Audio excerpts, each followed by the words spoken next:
जी देखिए उनकी मुस्कुराहट अब फिर से आई, वरना बंद हो गई थी। आज तो यूपी में हालांकि 8 सीटों पर वोटिंग हुई है, 8 सीटों पर वोटिंग हुई है, 80 सीटें हैं, कहते हैं दिल्ली का रास्ता तो यूपी से ही आएगा, आज 8 पर हुई है। लेकिन प्रधानमंत्री ने आज जो वार किया है, वो कह रहे हैं ये 2 लड़कों की फ्लॉप फिल्म, पहले ये फिर से फिल्म बना रहे हैं जो फिल्म पहले ही जनता ने रिजेक्ट कर दी थी, अब ये फिर से बना रहे हैं। जी, जो बीजेपी प्रवक्ता इतनी लंबी लंबी बातें कर रहे हैं, अरे 102 सीटों में से 10 सीटें जीत जाए बीजेपी तो बहुत बड़ी बात। और रही बात समाजवादी पार्टी की उत्तर प्रदेश से, तो उत्तर प्रदेश से समाजवादी पार्टी और गठबंधन, इंडिया गठबंधन 80 की 80 सीटें जीतेगी। और देखिए जो आप माननीय मोदी जी की बात करें, अब ये तो देश में पहली बार हो रहा है कि लगभग 80 साल के बुजुर्ग जो है नौजवानों को कोस रहे, नौजवानों को बुरा भला कह रहे। अभी तक तो हम देश में यही देखते रहे कि बुजुर्ग जो है नौजवानों को प्रोत्साहित करते, देखते नौजवान मेहनत कर रहे उनको प्रोत्साहित करते, लेकिन इतनी नफरत है नौजवानों से कि नौजवानों को कोसते। इसी नफरत के तहत तो अग्निवीर जैसी योजना लेकर आए कि 4 साल में 20 साल का युवा जो है अग्निवीर योजना के काम करेगा और 4 साल में रिटायर हो जाएगा, मतलब 24 साल में रिटायर हो जाएगा अग्निवीर योजना के तहत युवा। खुद लगभग 80 साल के बुजुर्ग हो रहे हैं और अभी तक रिटायर नहीं होने का तीसरी बार भी प्रधानमंत्री बनने की लालसा है। तो ये दोहरा मापदंड क्यों?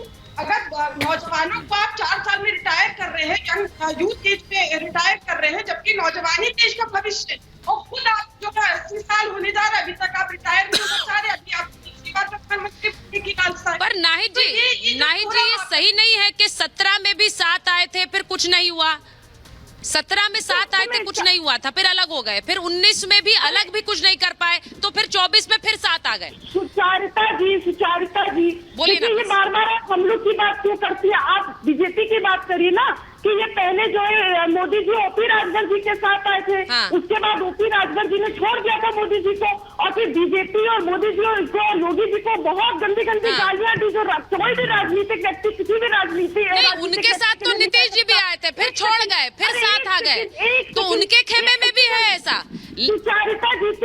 नाहिद जी, मैं सिर्फ ये कह रही हूँ कि ये नहीं है कि मैं आपको टारगेट करके बोल रही हूँ, उनके खेमे में भी है फेरबदल, लेकिन उससे उनकी राजनीतिक सेहत पर कितना असर है वो समझिए ना। सुचारिता जी एक पॉइंट ऑफ ऑर्डर है, अब इतनी कमजोर हो गए मोदी जी और बीजेपी, एक पॉइंट ऑफ ऑर्डर है सुचारिता। अब ये सब करे, देखिए गलत बात है, उन्हीं ओपी राजभर जी के साथ दोबारा गठबंधन कर लिया। एक पॉइंट ऑफ ऑर्डर है सुचारिता, अपने आप को बताते कि मैं सबसे बड़ा गुंडा हूँ। सुचारिता जी एक पॉइंट ऑफ ऑर्डर है, एक इंटरवेंशन है, बहुत महत्वपूर्ण है।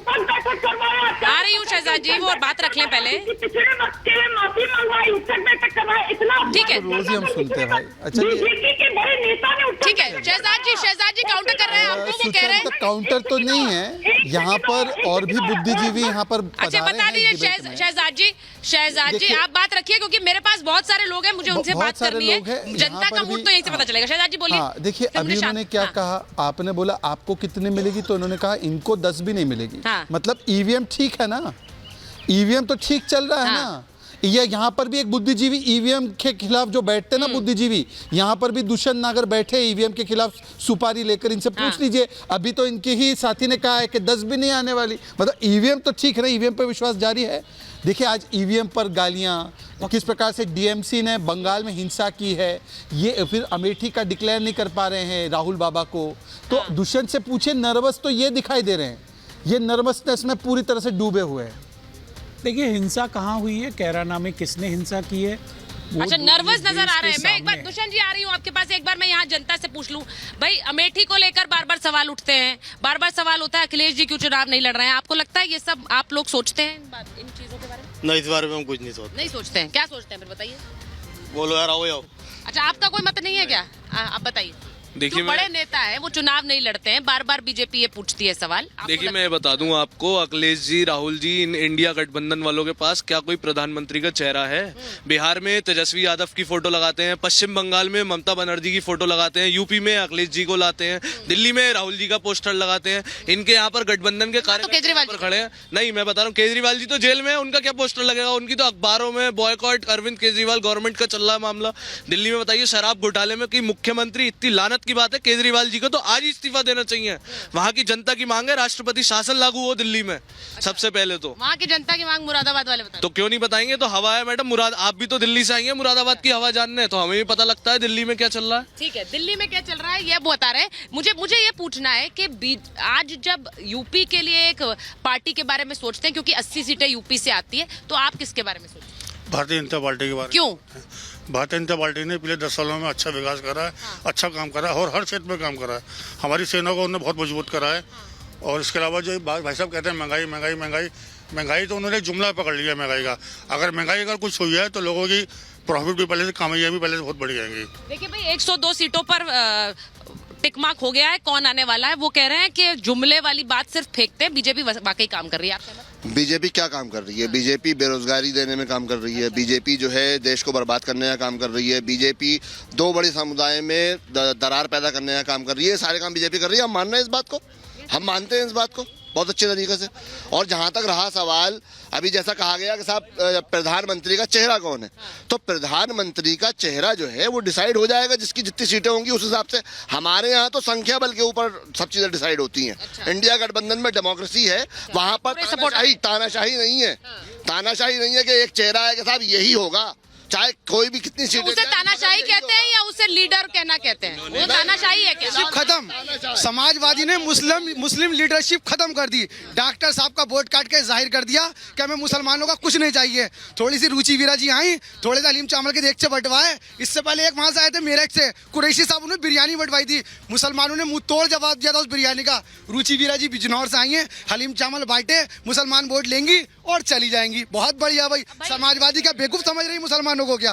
डॉक्टर साहब का एक चेहरा था, क्यों काटा? जवाब दीजिए। यहाँ पर तो नाराजगी है इस बात से कि एसटी हसन है। मैं आपको बता देता हूँ, विधायकी का चुनाव हो या निकाय चुनाव हो, जो लोग हार रहे होते हैं वो आपने देखा होगा, बिल्ली खिसियानी बिल्ली खंबा खचोड़ती है, तो वो मुंह मारते हैं। जो जीतने वाला कैंडिडेट होता है वो अगर उसके ऊपर कोई भौंकेगा तो वो पतली गली से निकल लेगा। वो मैं जीत, वो कह रहे हैं वो जीत रहे हैं। आप 102 सीटों पे 21 राज्यों में गठबंधन की आंधी चल रही है कि बम्पर आंधी चल अच्छा, आंधी चल रही है भाई, वो कह रहे हैं आंधी चल रही है, आंधी में सब ध्वस्त हैं। शांतनु जी, अच्छा ये बड़ा इंटरेस्टिंग है, मुरादाबाद में तकरीबन 8 लाख मुस्लिम वोटर हैं शांतनु जी।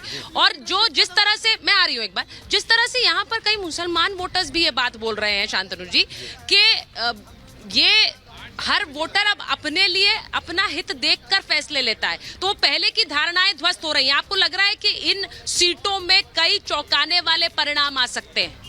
जी, खासकर मुरादाबाद की सीट में मेरे ख्याल से 2014 रिपीट होगा। सर्वेश सिंह दोबारा से सीट निकाले, मजबूत कद्दावर नेता है वहाँ से।